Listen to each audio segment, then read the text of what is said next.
ಶಿಷ್ಯರೇ, ಹೀಗೆ ಹಿರಣ್ಯಕಶಿಪು ಪ್ರಹ್ಲಾದನು ಕೊಟ್ಟ ಉತ್ತರವನ್ನು ಕೇಳಿ ಗದೆಯಿಂದ ಕಂಬವನ್ನು ಹೊಡೆಯಲಾರಂಭಿಸಿದ.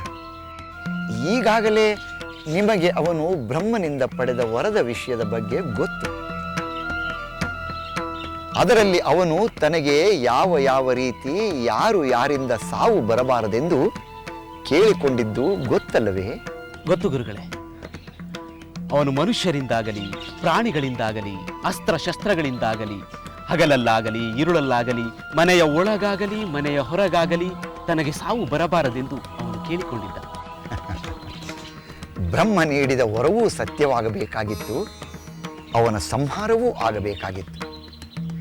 ಅದರಿಂದಲೇ ಶ್ರೀಹರಿಯು ದಾನವನ ಉಪಾಯ ಫಲಿಸದ ಹಾಗೆ ಕಂಬದಿಂದ ಪ್ರತ್ಯಕ್ಷನಾದ.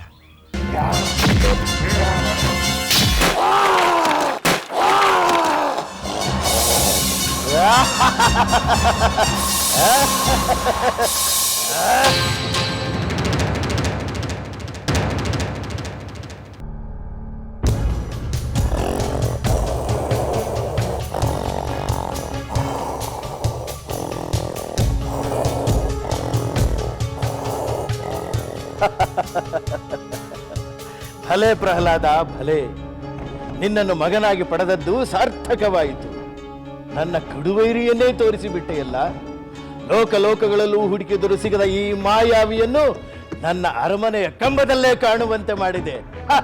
ಫಲ, ನನ್ನ ತಮ್ಮನನ್ನು ಹಂದಿಯ ರೂಪದಲ್ಲಿ ಮೋಸದಿಂದ ಕೊಂದ ಈ ಮಾಯಾವಿ ಇಂದು ಅರ್ಧ ನರ ಅರ್ಧ ಸಿಂಹನಾಗಿ ಬಂದಿದ್ದಾನೆ. ಕಪಟಿ, ಇವನನ್ನು ಇಲ್ಲೇ ಸಂಹರಿಸಿ ನಾನೇ ಸರ್ವೇಶ್ವರನೆಂದು ಸರ್ವಲೋಕಗಳಿಗೂ ನಿರೂಪಿಸುತ್ತೇನೆ. ಎಲ್ಲವೋ ಹರಿ, ಹಿಂದೆ ನಿನ್ನ ಕೊನೆ.